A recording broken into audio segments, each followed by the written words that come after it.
보살의 지위에 대한 법문은 그것이 내 문제가 아니라 열심히 수행하는 보살들의 문제라고 보시면 안 되는 것이, 내가 비록 십신의 자리에 있다고 해도 내 과제는 십주, 십행, 십회양, 십지의 모든 과제를 지금 여기서 실천합니다. 그리고 아주 다행스럽게도 우리가 받은 수행 과제, 그러니까 이제 그게 화두거나 연불이거나 아니면 다란이거나, 이거는 그걸 동시에 실천하게 돼 있어요. 그러니까 화살표가 요 소위 십신, 십주, 십행, 십회양, 십지의 요 사이에 단일 화살표가 그려지는 게 아니고 쌍방향 화살표가 그려져요. 이 관세음보살 하면, 이먹고 하면 신심이 강화되고 이해가 깊어지면 신심이 더 강해지고, 신심이 더 강해지면 실천력이 강해지고, 이렇게 서로 상승 효과를 내서 동시적 진행이다, 이겁니다. 대승은요, 지위를 설사 매겨놨다고 해도 이것 다음에 반드시 이것 다음에 그 다음, 이렇게 말하는 습관은 없습니다. 동시적으로 시간을 가능하면 적용하지 않는 것이 우리 공부를 진실하게 만드는 핵심이기도 합니다. 왜냐하면 이것 다음에 이것 다음에 이것 하면 궁극적으로 도달할 실체가 생겨버립니다. 실체가 없는 건데, 그래서 이제 소위 시간 대입을 극히 조심하는 입장에 있다. 그래서 이제 우리가 그건 보살들 일이지, 높이 공부한 근기가 성숙한 보살들 일이지, 이렇게 하고 내 문제 아니야 라고 보시면 안 된다. 그건 내 문제다, 이거죠. 그래 이제 깊게 이해하기 십주에 대한 말씀을 나누고 있는데, 이제 삼장법사가 이제 중국을 떠났겠죠. 떠나서 이제 중국의 국경을 향해서 막 갑니다. 실제로는 황제의 소설 속에서는 이제 황제의 전송을 받아서 출발했지만, 실제로는 불법 출국을 했어요. 불법으로 출국을 했어요. 그래가지고 이제 불법 출국을 해서 이제 가는 걸 소설에서는 이제 황제의 융숭한 환송을 받으면서 출발해서 중국 국경을 향해서 막 나갑니다. 근데 이제 국경의 한 근처에 쌍차령 두 갈래길 고개라는 곳에서 이제 함정에 빠지게 됩니다. 함정에 빠져서는 호랑이 요괴에게 잡혀요. 호랑이 요괴에게 잡혀서는 하루를 묵게 되었는데, 마침 호랑이 요괴의 친구가 찾아옵니다. 곰과 숫소가. 그래서 찾아와서는, 이야, 그때 이제 임금이, 황제가 현장법사에게 두 명의 시종과 두 명의, 우리는 늘 둘을 데리고 다닙니다. 그게 뭐냐면 하나는 선정, 하나는 관찰, 하나는 멈춤, 하나는 살핌, 요걸 들고 다니거든요. 우리가 불교도라는 것은 선정과, 그러니까 이 정해가, 선정과 지혜가 늘 함께 다닌다고요. 지와 관이 함께 다녀요. 두 개 이 시종을 들고 말 한 마리를 선물을 해요. 그런데 이 요괴들이 와서는 우선 호랑이 요괴가 시종들의 팔과 다리를 먹어버립니다. 팔과 다리를. 그리고 나서는 곰이 오더니 시종의 머리를 먹어버려요. 숫소가 오더니 시종의 심장과 간을 먹어버립니다. 참 법당에서 이렇게 험악한 말을. 근데 우리는 이제 공부를 하면서 우리 팔다리를 먹히고 머리를 먹히고 간과 심장을 먹히는 일이 지금 당장 이 자리에서 늘 일어나고 있다, 이 얘기를 지금 여기서 할 거거든요. 여기서 이제 깊은 이해만 가지고는 제가 실행력이 부족하다고 했죠. 예, 이 불법에 대해서 금강경 외우는 사람 앉혀놓고 참선해보라고 하지, 한 10분 앉아있으면 나 죽겠다 하고 뭐 어디 시장 다니고 미국 다니고 난리 다니고 머리는 아니고, 그래 조금 익숙해진다 하면 앉기만 하면 잠을 잡니다. 아니 뭐 무슨 박사 10개 있어도 소용없는 겁니다. 그거는 뭐 관세음보살 해보라지, 잠깐 관세음보살 하다가 차 마시러 가지, 문 열고 화장실 가지, 난리도 아니라고. 실행력이 없어요. 실행력이 없는데 그 실행력 없는 걸 이렇게 표현합니다. 왜 실행력이 없게 하느냐? 호랑이 때문이다 이거예요. 호랑이가요, 어디 있는지는 몰라요. 호랑이는 우리를 잡아먹을 때 자기를 드러내지 않아요. 그런데 호시탐탐. 네, 호시탐탐이 그런 거거든. 자기는 안 보여. 그런데 호시탐탐 기회만 있을 때마다 우리를 망치려고 딱 노리고 있단 말입니다.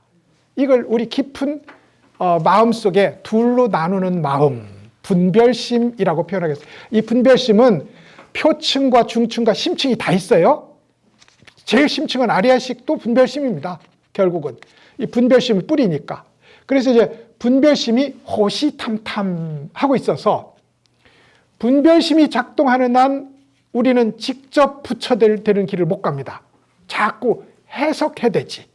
그러니 우리는 손도 없고 발도 없어서 걸어가려고 하니 발이 없어서 못 걸어가고, 부처를 향해서 부처를 향해 기어가려고 하니 팔이 없어서 못 기어가요. 그래서 호랑이가 늘 우리 팔다리를 물어 뜯어 먹고 있다. 그러면 우리 어떻게 하냐? 물어 뜯어 먹히면 다시 발원, 다시 신심. 이걸 거듭 세워야 된다고요. 그래서 이제 물어 뜯기고 있다. 근데 또 곰이 또 친구예요. 호랑이 친구예요. 곰은 겨울잠 자잖아요. 멍충하잖아요. 우리가 늘 곰 같습니다. 우리한테는 두 개의 손님이 찾아옵니다. 호랑이가 주인인 이 소위 중생살림 현장에는 곰과 숫소가 늘 놀러와요. 곰은 혼침입니다. 앉았다면 자요. 앉았다면 자. 아니, 설법을 듣는데도 처음에 이제 서두는 늘 심심하고 좀 싱겁고 재밌는 얘기를 하거든. 서론만 열심히 듣고 본론 들어가면 다 잡니다. 눈 뜨고 자요. 눈 뜨고 자요. 그러시잖아요. 곰이 왔어요. 곰이 와서 요 청정한 머리를 유지해야 되는데, 각성 상태를 유지해야 되는데, 머리를 잡아보겠으니 우리는 머리 없이 앉아 있는 거야. 곰이 거기 가서 주인 노릇하고 있는 거라고요. 그래서 좀 정신을 차리려고 하면 우리는 또 미국도 가고 소련도 가고 우즈베키스탄도 걱정하고 걱정이 많아. 마음이 두근반 세근반이야. 매번 불안해 죽겠어. 숫소가 날뛰는 것처럼. 숫소가 날뛰는 것처럼. 그러니까 심장과 간이 벌렁벌렁해서 늘 우리는 심장 없이 앉아 있어요. 심장이 그냥 두근두근해서 도대체 한순간도 가만히 있지 않고 우리의 수행을 망치고 있는 현장이 솔직히 얘기하면 우리 중생의 수행한다 하는 자리다 이 말입니다. 근데 이걸 아는 것이 엄청 중요합니다. 그러면 우리는 그 캄캄한 동굴에 떨어져서 한편으로는 곰에게 먹히고 한편으로는 숫소에게 치이고 다른 한편으로는 호시탐탐 수시로 정신 차렸다면 이미 호랑이한테 먹혀있는, 손발을 먹혀서 꼼짝 못하고 있는 그 자리에 우리가 머물러 있다. 이게 머물주자입니다. 그 자리에 머물러 있다. 그러면 앞으로 나가려면 어떻게 해야 되느냐? 이때 이제 태백금성이라는 노인이 나타납니다. 나타나서는 짐도 찾아주고, 자, 저쪽으로 가면 서쪽일세라고 알려줘요. 부처님이 깨달을 때 뭘 봤다고요? 샛별을 보셨잖아요. 태백금성이 동쪽에 있으면 샛별이고 서쪽에 있으면 금성입니다. 서쪽에 있으면 별 이름이 달라요. 별 이름이 다른데 흥미로운 건 현장법사는 서쪽으로 가는 별이 필요하고, 예? 서쪽은 누가 있어요? 부처님이. 부처님은 동쪽으로 가는 별이 필요합니다. 동쪽은 누가 있냐면 중생이 있잖아요. 멋지잖아요. 같은 별인데 부처님은 새벽에 봤어요. 새벽에 별 본 그쪽에 누가 있냐면 중생이 있어. 이게 서유기부의 문학적 해석입니다. 근데 현장법사 이제 막 출발했으므로 부처님을 향해서 이 별은 늘 부처님이 계신 서쪽을 가리켜 보이는 그런 이제 별이라야 된다는 거죠. 내가 왜 출발했느냐? 이 여행은 뭐냐? 매번 상기하는 거죠. 나 부처님 길 걷기로 했지. 이 초발심을 잇는 것이 불교 공부의 제일 큰 약점입니다. 공부 조금 하다가 처음에 머리 깎고 출가하고 우리도 뭐 이런저런 그 집착을 끊고 공부에 임할 때는 어떤 곤란이 와도 불법을 성취하겠다 했다가 우리 회장님 미안합니다만 오늘 우리 회장 뽑습니다 하면 네, 회장해야지 하고 가슴이 두근두근.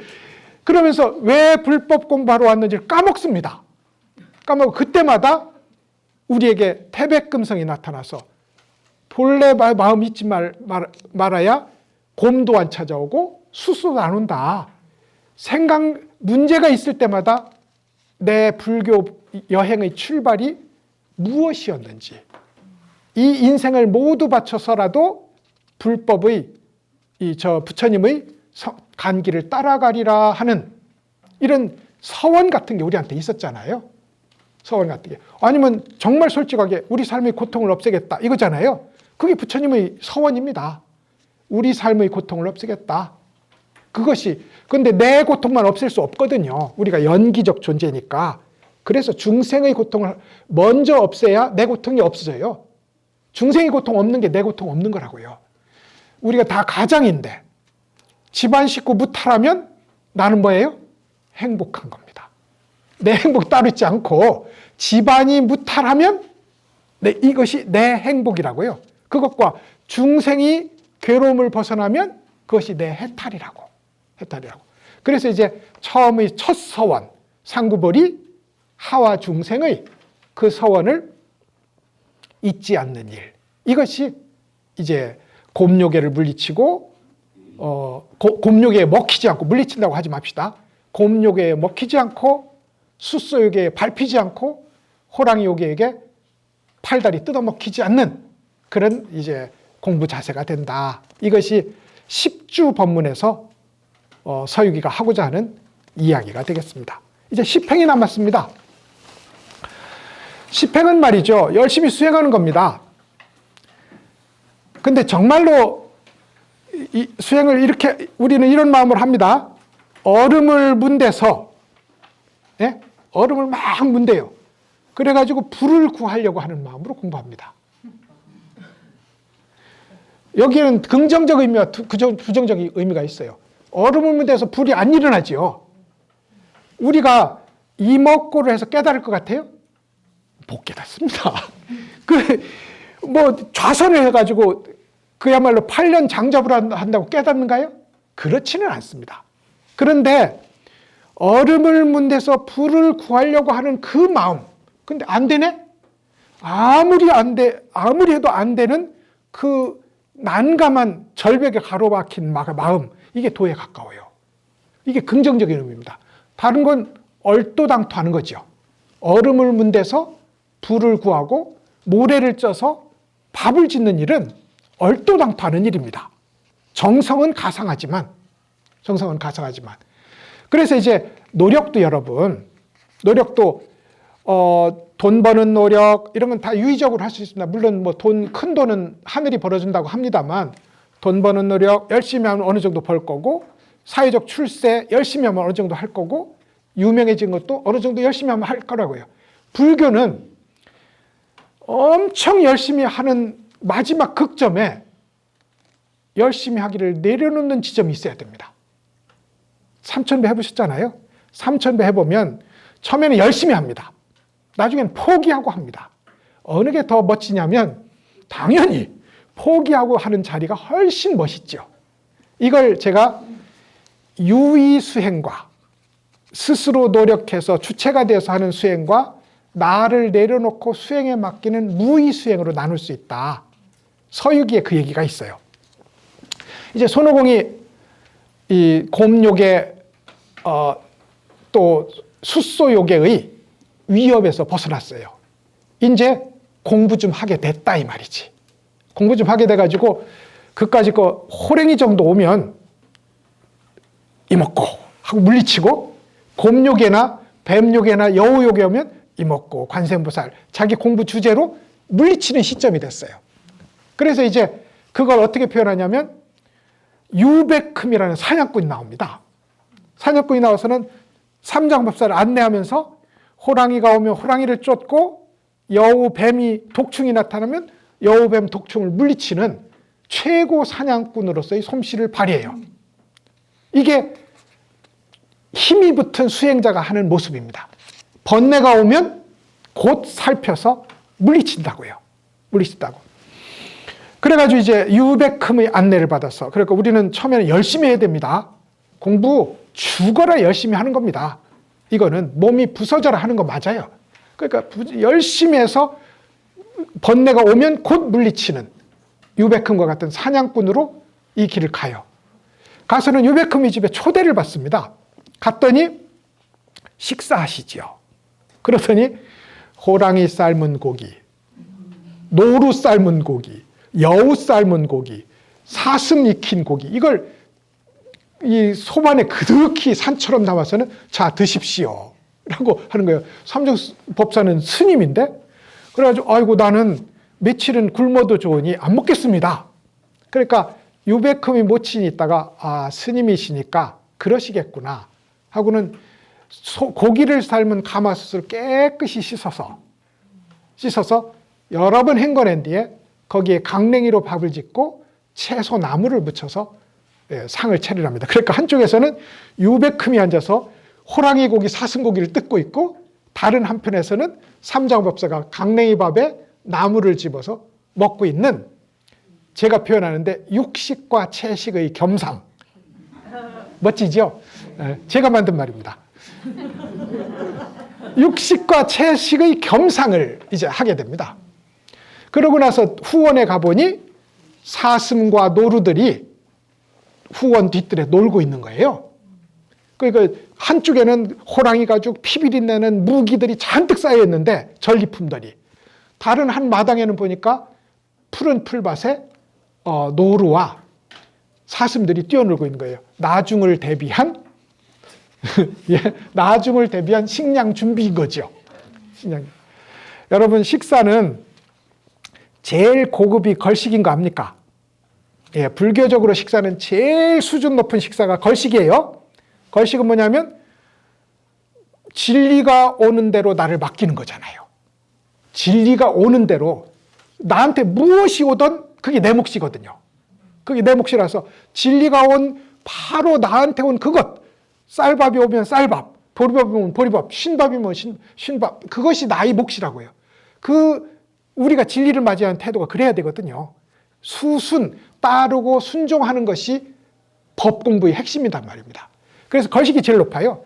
걸식보다 약간 낮은 것이 채식입니다. 채식은 미덕을 말하려고 하는 건 아니에요. 채식은 뭐냐면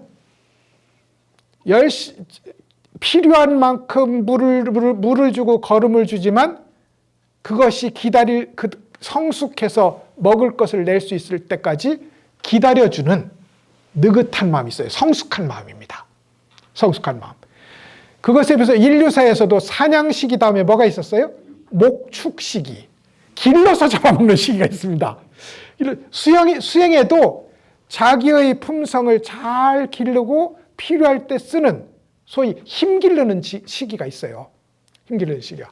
그런데 이제 제일 무식한 식사가 뭐냐면 사냥해서 먹기란 말입니다.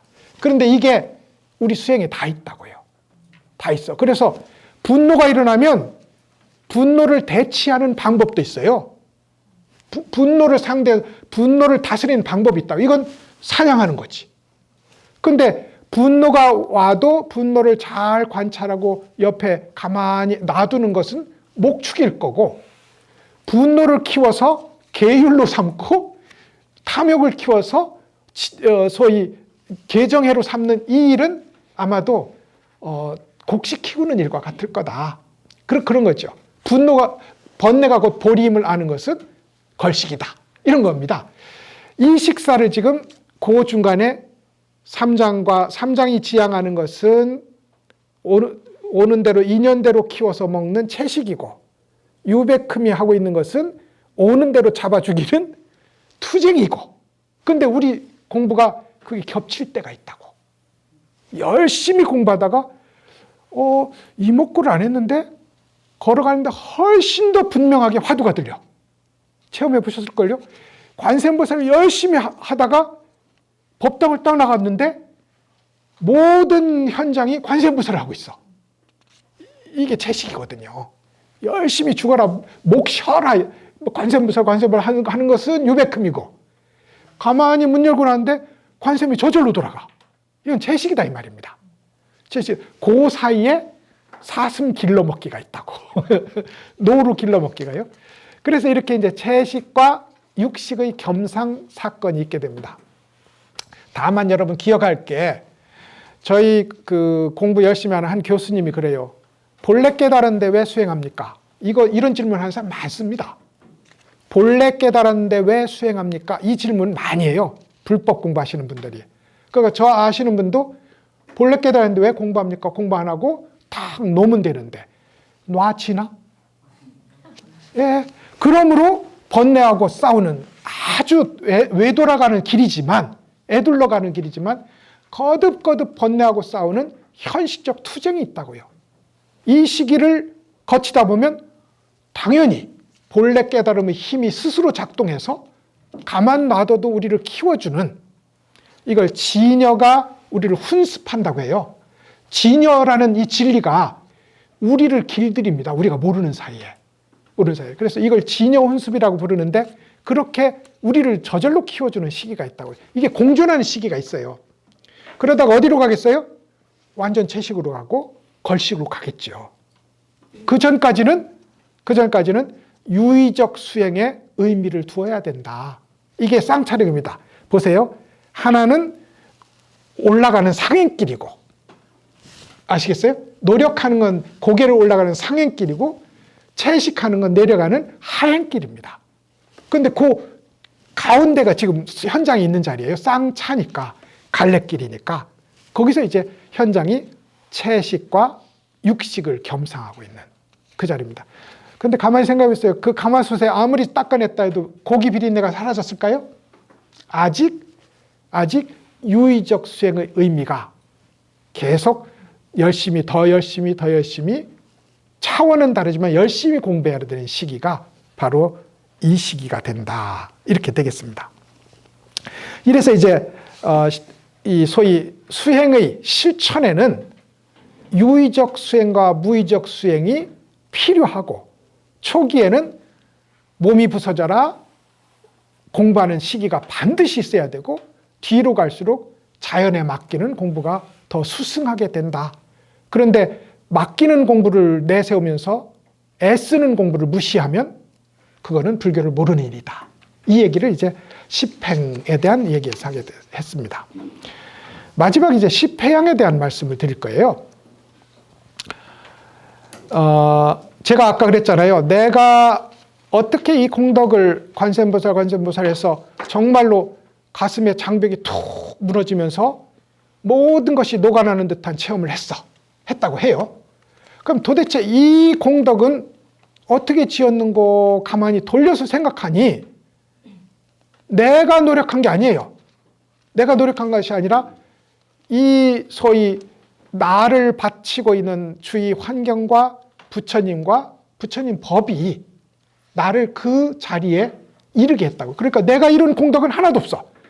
모두 중생 덕분, 모두 부처님 덕분, 모두 진리 덕분이라고 돌려서 나는 땡전 한 푼 없게 만드는 일. 이렇게 되려면 도가 얼마나 깊어야 되겠어요? 이게 십회양의 자리입니다. 십회양의 자리.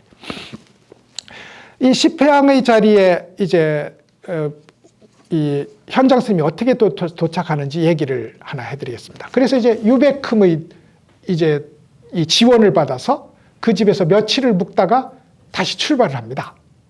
아무래도 이제 삼장법사가 앞서고 유백흠이 이제 좀 도와주면서 따라가는 길이었어요. 그런데 손오공을 만났습니다. 손오공이 어디 갇혀 있었죠? 오행산에. 부처님의 5손가락이 손옥을 가두어서 그럼 부처님 손과 손오공은 지금 하나로 되어 있는 상태잖아요. 손오공을 만났어요. 손오공은 배고프면 쇠구슬을 먹고 목마르면 굴이 녹인 물을 먹고 있습니다. 우리도 그 정도 되면 좋은데 우리도 배고프면 쇠구슬을 먹고 목마르면 굴이 녹인 물을 먹을 수 있다면 우리 공부는 뭐 거의 성철스님이 아비지옥에 들어간다고 했는데 그 수준에 도달하는 겁니다. 그 수준에. 근데 이제 그렇게 공부를 하고 있는데 현장 스님이 갔어요. 그러니까 그 전에 이제 제가 생략을 했습니다만 관세음보살이 거기다 힌트를 줍니다. 나중에 500년 뒤에 이제 손오공이 500년 갇혀 있었어요. 500년 뒤에 당나라의 현장이라는 스님이 이곳으로 올 것이다. 네가 그분의 제자로 들어가서 서천여행을 완성하면 너의 죄도 전부 참여할 수 있을 것이고 불법의 완성을 스스로 볼 수 있게 될 거다. 이렇게 이제 코치를 해주고 갔어요. 관세음보살이. 이 모든 서천여행은 관세음보살이 설계한 것이기도 합니다.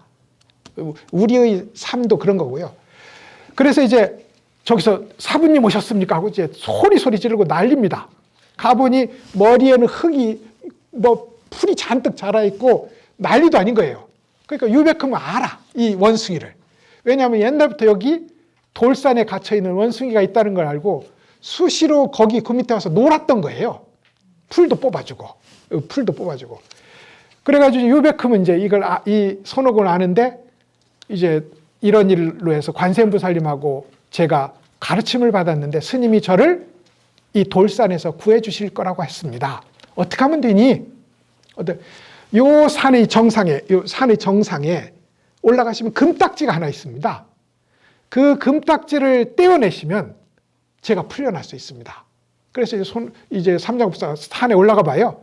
금딱지가 있는데 거기에 옴마니 밤매훔이라고 쓰였어요. 예, 산 정상에 옴마니 밤매훔. 이 딱지를 떼어내니 손오공이 밑에서 얘기합니다. 스님, 거기 계시면 위험하니 좀 물러나십시오. 그럼 여러분 이제 물러나야 되잖아요. 산에서. 손오공이 이제 신통력 부려서 산을 부술 거니까 물러나야 되는데 여러분 같으면 동서남북 어디로 가시겠어요? 기왕이면 서쪽이지. 길품이 줄잖아. 어차피 우리 서쪽으로 갈 건데 동쪽으로 물러납니다. 동쪽으로 7, 8리. 요만큼 되니? 아니 더요. 이래서 7, 8리 정도를 물러나요. 7, 8리요. 그러자 와르릉 하고 무너지면서 오행산이 무너지고 손오공이 거기서 이제 풀려납니다. 이제부터 이제 손오공과 삼장법사는 서천 여행을 하는 이제 최고의 파트너가 되는 건데 여기에 엄청 재미있는 얘기가 있어요. 왜 7, 8리를 물러났을까 이 말이죠. 왜 애써 간 길을 7, 8리씩이나 물러났을까 이겁니다. 그래서 이건 뒤로 물러났다 해서 돌이킬 회, 향할 향, 회향의 다른 이름입니다. 돌이켜서 갔잖아요. 그런데 그 7, 8리 되는 지점에 뭐가 나타나냐면 이건 유식에서 말하는 건데 사가행이라는 게 나타나요. 10회향의 사가행이라는 걸 설명드릴게요. 공부를 막 시간을 오래 두고 이 어미닭이 알을 품듯이 공부 주제를 놓치지 않으면 이런 일이 납니다. 첫째로는 열이 일어나요. 여기에 일어나는 열이 아니라 나를 부화시킬 수 있는, 나를 노골노골하게 녹여낼 수 있는 열이 일어납니다. 그걸 제가 여러분 알아듣기 쉽게 이렇게 표현합니다. 그걸 따뜻할 란자를 써서 따뜻한 지위라고 부릅니다. 따뜻한 지위. 그러고 나면 이 따뜻한 지위가 조금 오래되면 이 나한테 오는 일들을 전부 다 수용할 수 있는 그런 참는 지위가 일어나요. 제가 여기 순서를 조금 바꿨는데 왜 바꾼 이유는 나중에 설명드릴게요. 참는 지위가 일어나요. 손오공이 500년 동안 말이죠. 500년 동안 가만히 있으면서 얼마나 열불이 났겠어. 그게 난입니다. 따뜻한 지위예요. 그리고 나서 손오공이 쇠구슬이 오면 쇠구슬을 먹고 구리 녹인 물이 오면 구리 녹인 물을 먹었으니 손오공이 못 참을 일이 뭐 있어요. 누가 가서 뺨 때리면 그걸로 화낼 수가 있나요? 쇠구슬을 먹는 주제에. 그러니 참는 자리가 일어나요. 이게 인입니다. 인이. 그리고 나서 그러다 보니 우리가 이 소위 세속적 나, 너 하고 나누는 이 세속적 차원에서는 도달할 수 없는 높은 자리에 도달해요. 이게 삼장법사가 손오공을 해방시키기 위해서 오행산이 정상으로 올라갔잖아요. 이게 정상정자입니다. 정상정자. 그래서 이제 손오공을 구하는 이 일에 따뜻함, 참음, 정상이라는 글자가 여기서 이제 발견이 돼요. 마지막 이 세상에서는 최고가 하는 지위, 이게 세제일이라는 것인데 이것만 설명드리면 명확해지실 거예요. 요 네 가지를 하면 이제 이때부터는 성인의 자리로 들어갑니다. 요 네 가지 공부가 마치면 십지의 초지로 들어가요. 그러니까 여기가 굉장히 중요한 곳이라서 세상에서 제일 위대한, 제일 뛰어난 자리, 이게 뭐냐면 손오공이 풀려난 뒤의 일입니다. 손오공이 풀려났는데 여행을 시작하려고 하는데 또 호랑이가 나타났어요. 근데 유베큼은 호랑이가 싸우는데 온 산이 울리도록 열심히 싸웠거든요. 열심히 싸웠는데 손오공이 잘 왔네. 마침 옷이 필요했는데, 그러면서 그야말로 귀에서 여의봉을 뽑아내서, 여의봉이 귀에 있어요. 여의봉을 뽑아내서는 단매에 호랑이를 때려잡아서는 가죽을 벗겨서 반을 잘라서 치마와 웃옷을 만들어요. 근데 반을 잘라놓고 다시 꼬맵니다. 그냥 입지 왜? 그냥 입지. 그래서 이제 세상에서 일어나는 모든 이 세상, 그건 이제 인간적 차원이잖아요. 나와 너를 구분하는 차원입니다. 이게 아까 이 소위 52위의 지위로 보면 십주, 십행, 십회양이 아직 사람이에요. 그래서 삼현이거든. 수행자이기는 수행하는데 현명한 수행자예요. 근데 삼현의 지위를 넘어가면 십지입니다. 여기서부터는 성인이에요. 그래서 삼현, 십성이라고 부른다고요. 초지부터는 성인이에요. 여기는 사람 차원이 아니라고요. 인간의, 우리 소위 이 번뇌의 차원이 아니라고요. 그래서 이제 요 차원에 진입하기 전에 세상에서 제일 가는 솜씨가 뭐냐면, 번뇌가 오면 곧 나의 자료로 삼아요. 탐욕이 오면 수행의 자료로, 분노가 오면 분노의 수행의 자료로, 어리석음이 오면 어리석음을 수행의 자산으로 삼는 것, 이 자리가 세상에서 제일 가는 자리고 십향이 끝나는 자리이기도 합니다. 이게 유식에서는 이것을 사가행이라고 불러요. 네 가지 피치 올려서 공부함입니다. 가행이니까 가행정진을 할 때 그 가행이거든요. 가행인데 재밌는 것은 유베큼이 요 산을 못 건너가요. 요 산을, 그래서 요 산 이름이 오행산인 동시에 두 경계를 나누는 산이라는 뜻에서 양계산이라고 부릅니다. 그러니까 이쪽까지는 나가 살아있는, 노력하는 나가 있는 차원이고, 요 경계만 넘어가면 나가 없는 차원이니까, 유베큼은 누구예요? 투사잖아요. 내가 열심히 싸우는 나가 있어요.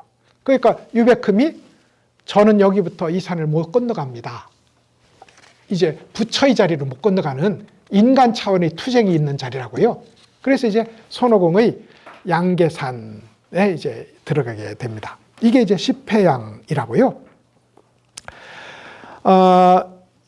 여기 제가 써놨어요. 500년 동안 닦았으니 얼마나 풍선으로 치면 얼마나 바람이 가득 찼을 것이며, 용광로로 치면 얼마나 충분히 녹았겠느냐. 이게 따뜻한 지위입니다.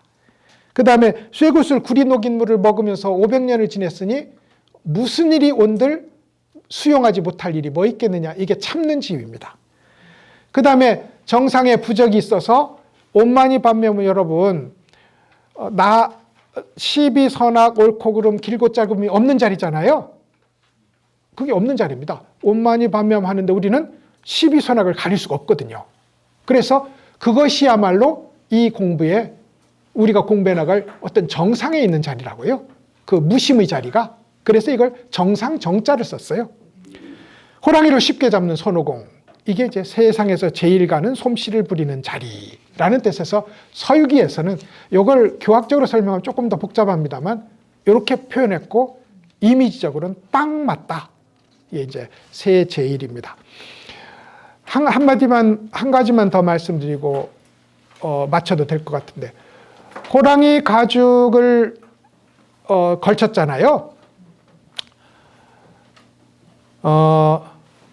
시바신이 호랑이 가죽을 깔고 왔거든요.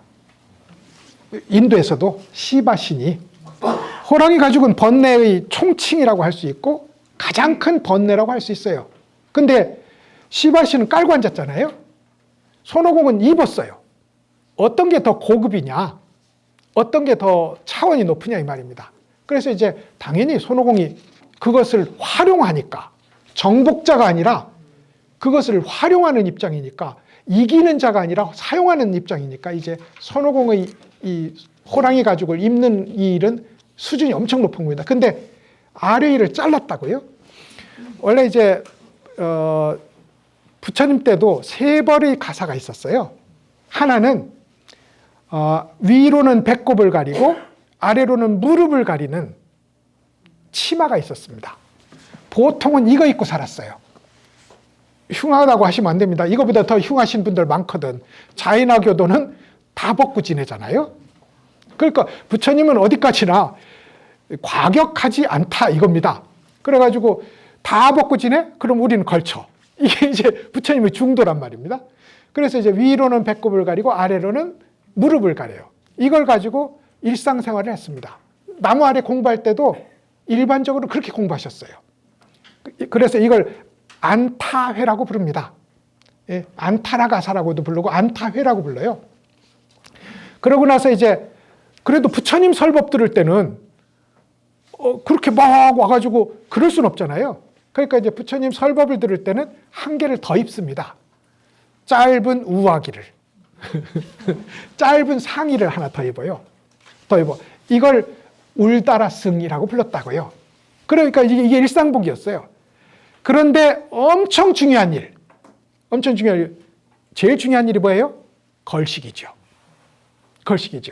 걸식을 하거나 왕궁에 초대를 받거나 아니면 부처님이나 부처님을 대신해서 설법을 하려면 큰 가사를 거쳤습니다. 이게 승갈입니다. 오늘날 우리가 생각하는 가사는 이 승갈이 가사에 가까워요. 그래가지고 이제 승갈이를 걸치고 그러면 삼의잖아요.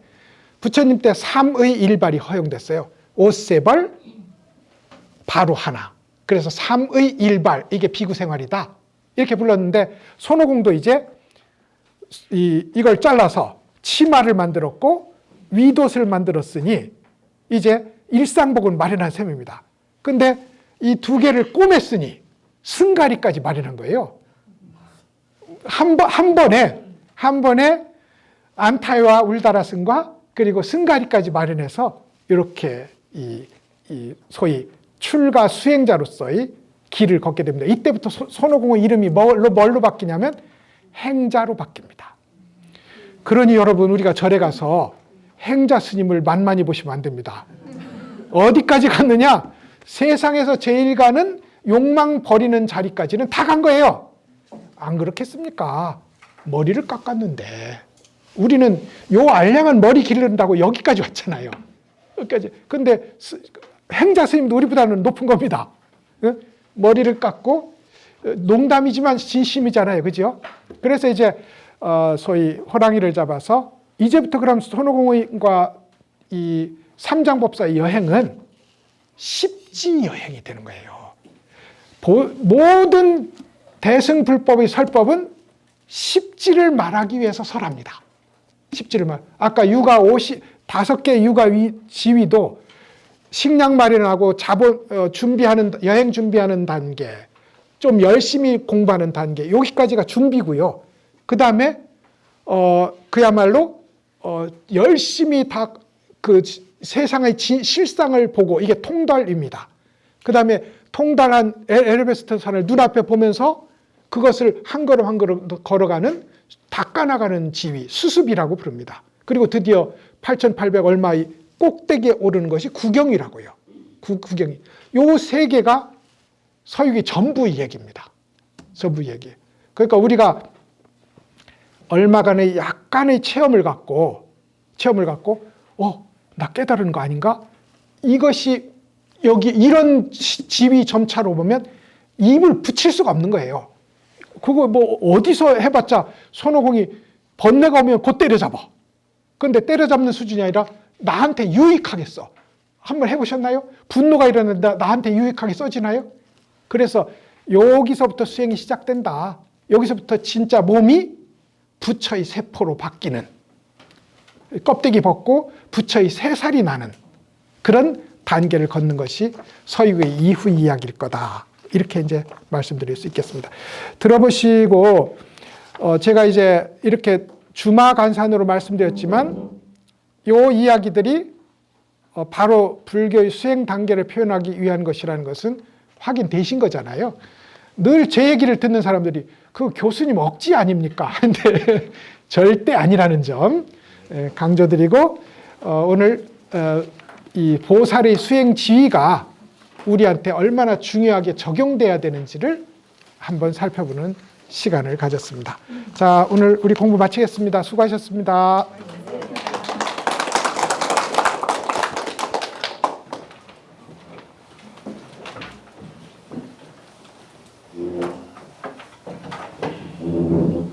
교수님께 합장 일배 올리겠습니다. 수고하셨습니다. 성불하십시오.